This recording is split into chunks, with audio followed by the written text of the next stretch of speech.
दोस्तों, आपका मेरे चैनल हिंदू भक्ति पर बहुत बहुत स्वागत है। अगर आप मेरे चैनल पर नए हैं तो कृपया चैनल को सब्सक्राइब जरूर कर दें और अगर वीडियो अच्छा लगे तो कृपया लाइक, कमेंट और शेयर जरूर करें। दोस्तों, सीता हरण की कहानी कौन नहीं जानता। शायद आज के समय में बच्चे बच्चे को इस घटना के बारे में पता होगा, लेकिन दोस्तों, क्या आप जानते हैं महाराज दशरथ की गलती के कारण हुआ था सीता का हरण। अगर महाराज दशरथ इतनी विशाल भूल नहीं करते तो शायद सीता का हरण नहीं हो पाता। दोस्तों, महाराज दशरथ ने एक बहुत ही विशाल भूल कर दी थी, जिस भूल के कारण मैया सीता को उसका नतीजा भोगना पड़ा था।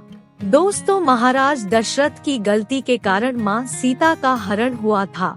माता सीता को जो इतने कष्ट झेलना पड़े थे उसका सिर्फ एक ही कारण था और वो थे राजा दशरथ, जो उनके ससुर थे।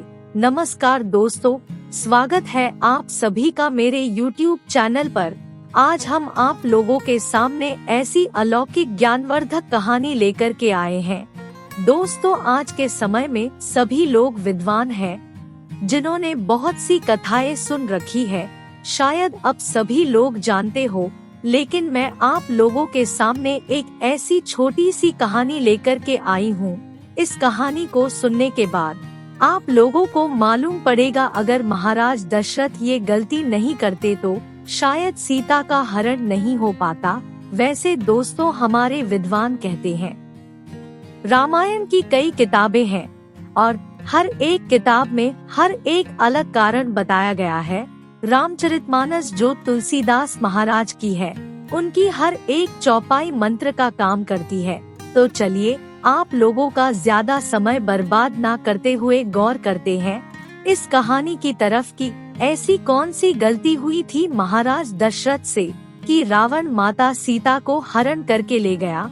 वैसे दोस्तों, बहुत से पुराणों में अलग अलग मत मिलते हैं, सभी जगह अलग अलग प्रमाण मिले हैं, लेकिन इस कहानी के माध्यम से मैं आपको बताने की कोशिश करती हूँ कि जब भगवान श्री राम, लक्ष्मण, भरत और शत्रुघ्न चारों भाइयों की शादी हो गई और बारात लौटकर वापस अपने नगर में आई तो महाराज दशरथ ने अपनी पत्नी कौशल्या से कहा था कि कौशल्या, एक बात आप लोग हमेशा गांठ बांध कर रखें, क्योंकि आज तक आप सिर्फ और सिर्फ चारों बेटों की माँ थी, लेकिन आज के बाद आप लोग माँ होने के बावजूद चार बहू की सास भी बन चुकी है। तो उन्होंने महाराज दशरथ से पूछा कि आप ऐसा क्यों बोल रहे हो। तो महाराज ने कहा, सास और बहू का धर्म क्या होता है। जिस घर में बेटे की बहू आ जाए, उस घर में सास का ये धर्म बनता है कि दूसरे की बेटी हमारे घर में बहू बना करके आ रही है, और सास का यह धर्म बनता है कि उसकी रक्षा ठीक उसी प्रकार करनी चाहिए जैसे आंखों की रक्षा पलक करती है। नाना प्रकार के उपदेश दिए, बहुत तरह से उन्हें उनका धर्म समझाया। उसके बाद में 2-4 दिन निकल गए तो एक दिन महाराज दशरथ के दिमाग में एक बात आई। महाराज ने विचार किया कि क्यों ना मैं अपनी चारों बहुओं की परीक्षा ले लूं कि मेरी कौन सी बहू कितनी चतुर है। तो महाराज दशरथ ने अपनी चारों बहुओं को, भगवान श्री राम, लक्ष्मण, भरत, शत्रुघ्न चारों बेटों की पत्नियों को, सीता, मांडवी, रुत, कीर्ति और लक्ष्मण की पत्नी उर्मिला को अपने पास बुलाया और कहा, तुम चारों मेरी पुत्री के समान हो, मेरी पुत्री हो तो मेरा एक आदेश है तुम्हारे लिए। अब चारों बहुएं महाराज दशरथ के आदेश का इंतजार कर रही है। सभी ने कहा, कहो पिताजी, क्या आदेश है।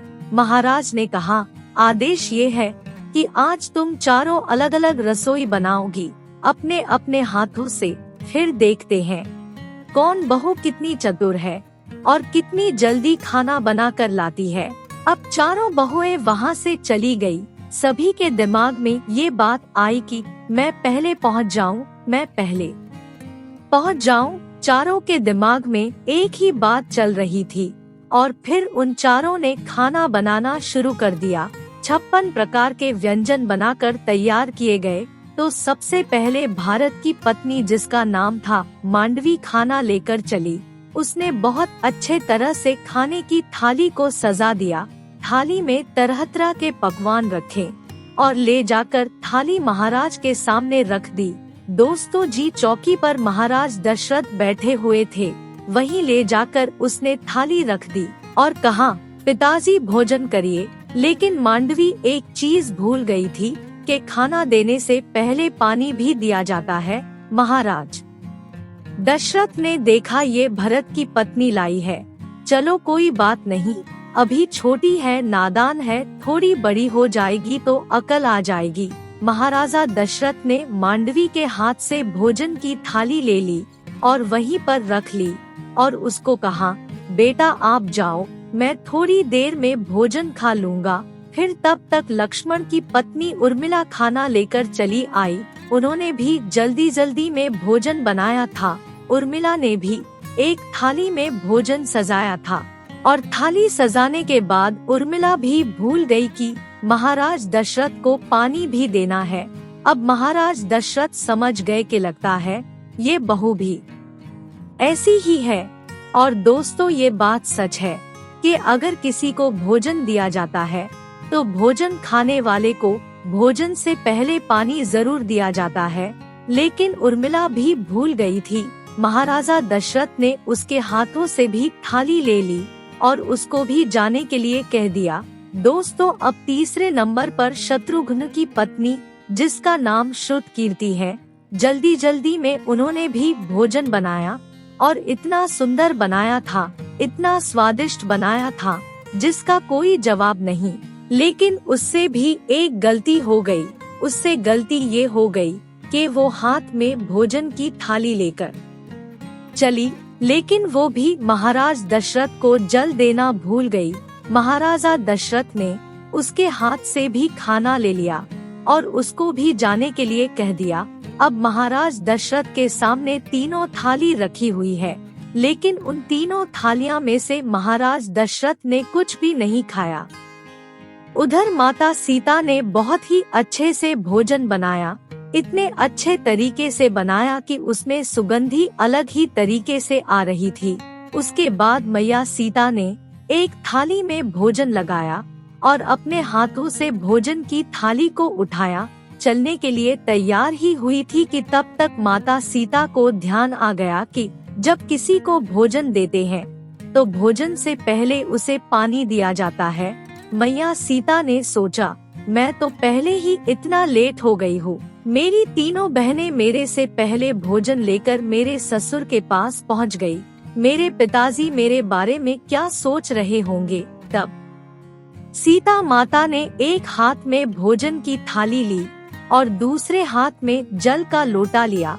महाराज दशरथ भी चौकी पर बैठे हुए देख रहे हैं। रसोई से जब मैया सीता एक हाथ से भोजन की थाली और दूसरे हाथ में जल का लोटा लेकर रसोई की चौखट से एक पैर अंदर एक पैर बाहर रखती है, तो महाराज दशरथ की नजर सीता के ऊपर पड़ती है। वो सोचते हैं, मेरी बड़ी बहुत थोड़ा देर से आई है, लेकिन मेरी बड़ी बहू बड़ी चतुर है। एक हाथ में जल का लोटा और दूसरे हाथ में भोजन की थाली लेकर आ रही है। तब दोस्तों क्या हुआ, सीता माता ने भी देख लिया कि मेरे पिताजी मेरे ससुर मुझे देख रहे हैं, वो मेरे बारे में क्या सोच रहे होंगे। ऐसा सोचती हुई वो चली आई। तभी थोड़ा सा हवा का झोंका आया और हवा के साथ एक तिनका उड़ता हुआ आ रहा था। राजा दशरथ की निगाह माता सीता के ऊपर थी और सीता माता तिनके को देख रही है और सोच रही है, अब मैं क्या करूं। दोस्तों, इतने में ही वो तिनका उड़ता हुआ खाने की थाली में गिर गया। ये देखकर माता सीता को पसीने आ गए। दोस्तों कहते हैं, न होनी को कोई टाल नहीं सकता। अब माता सीता सोचने लगी कि अब मैं क्या करूं। अगर मैं ये थाली पिताजी को दूंगी तो पिताजी सोचेंगे कि मैं कितनी पागल हूँ और ये तिनका पता नहीं कहां से उड़कर आया है, जिसकी वजह से ये खाना अशुद्ध हो गया है। अगर मैं वापस जाती हूँ तो पिताजी कहेंगे, एक तो ये आई ही इतनी देर में और पता नहीं अब क्या भूल गई है जो दोबारा लेने जा रही है, और इधर मेरे दोनों हाथ भरे हुए हैं। मैं ये तिनका उठाऊं तो कैसे? दोस्तों, माता सीता कोई साधारण स्त्री नहीं, माँ सीता तो भवानी थी। भवानी माँ को ऐसी बातें सोचते सोचते क्रोध आ गया। इतना ज्यादा क्रोध आया कि जब माता सीता की दृष्टि तिनके पर पड़ी तो तिनका जलकर राख हो गया। दोस्तों, ये चमत्कार महाराज दशरथ ने अपनी आंखों से देख लिया कि मैया सीता ने उस तिनके को तो राख बनाकर गायब कर दिया। और दोस्तों, ये बात हकीकत है। पहले सभी की दृष्टि में इतना तेज होता था जैसे भगवान भोलेनाथ ने अपने तीसरे नेत्र की दृष्टि को कामदेव के ऊपर डाल दिया था तो कामदेव जलकर राख हो गया था। इसी आँख की दृष्टि से महारानी गांधारी ने अपने बेटे दुर्योधन के ऊपर डाला था, जिससे दुर्योधन का पूरा शरीर वज्र हो गया था। इसी आँख की दृष्टि को कपिल महात्मा ने सगर के 60,000 पुत्रों पर डाल दिया था और उसके सभी पुत्र राख हो गए थे। अब इधर दोस्तों, महाराज दशरथ ने अपनी आंखों से ये सब देख लिया था। महाराज दशरथ के सामने जाकर माता सीता ने जल का लोटा रख दिया और थाली को उनकी तरफ बढ़ाया और कहा, पिताजी भोजन करो। महाराजा दशरथ ने थाली हाथ में ले ली और थाली को नीचे रख दिया। महाराजा दशरथ को सीता मैया ने कहा, पिताजी, हमसे क्या गलती हो गई है जो आपने ये भोजन नीचे रख दिया? तो महाराज दशरथ ने कहा, बेटा सीता, मैं तुम्हारे हाथ का भोजन नहीं करूँगा। मैया सीता ये सुनकर घबरा गई। उसने कहा, पिताजी, ऐसी कौन सी भूल हो गई मुझसे जो आप मेरे हाथ का भोजन नहीं करना चाहते? दोस्तों, महाराज दशरथ ने कहा, बेटा, मैं तुम्हारे हाथ का भोजन करूँगा ही नहीं। मैया सीता ने पूछा, क्यों नहीं करोगे पिताजी? महाराजा दशरथ ने कहा, बेटा, मैं तुम्हारे हाथ का भोजन तब तक नहीं करूँगा जब तक तुम मुझे एक वचन नहीं दोगी। महाराजा दशरथ की बात सुनकर सीता मैया ने विचार किया, आखिर वो ससुर है, मेरे पिता समान है, पता नहीं कौन सा वचन मांगे। माता सीता ने कहा, आप जो कहेंगे, जो वचन मुझसे मांगेंगे मैं दे दूंगी, लेकिन पहले आप भोजन कीजिए। दशरथ महाराज ने कहा, बेटा, तेरे हाथ का भोजन तो कर लूंगा, लेकिन मैं ये वचन लेना चाहता हूँ कि आज तुम इसी समय मेरे सामने एक प्रतिज्ञा करो। मैया सीता ने पूछा, कौन सी प्रतिज्ञा? तो उन्होंने कहा, मैंने अभी अपनी आंखों से देखा, भोजन की थाली में एक तिनका गिरा था और उस तिनके पर तुमने दृष्टि डाली थी और उस तिनके को राख बना दिया था। आज तुम मुझे वचन दो कि तुम आज के बाद कभी भी किसी के ऊपर अपनी आंखों से दृष्टि नहीं डालेगी। और मैया सीता उस समय अपने ससुर को ये वचन देती है कि पिताजी, आप चिंता मत करें, अगर आप ऐसा ही सोचते हैं तो मैं वचन देती हूँ कि मैं आज के बाद मैं कभी भी किसी के ऊपर जीवन में दृष्टि नहीं डालूंगी। तो दोस्तों, जिस समय मैया सीता लंका में थी, रावण के यहाँ, जब रावण सीता को धमका रहा होता है कि एक बार मेरी तरफ तो देखो, तब माता एक तिनके की तरफ देखकर सोचती है, अरे तिनके, अगर उस दिन तुम मेरा बैरी ना हुआ होता, मेरे पिता समान ससुर मुझे ये वचन न लेते, तो आज ये रावण मुझे धमका नहीं रहा होता, इसे मैं कब का जलाकर राख बना देती। तो दोस्तों, मेरी समझ में महाराज दशरथ की गलती के कारण सीता जी रावण की कैद से खुद को मुक्त नहीं करवा सकती थी। तो दोस्तों, आपका इसके बारे में क्या कहना है? आप मुझे कमेंट करके जरूर बताएं और वीडियो को दोस्तों और रिश्तेदारों में जरूर शेयर करें। आपके प्यार और स्नेह के लिए बहुत बहुत धन्यवाद।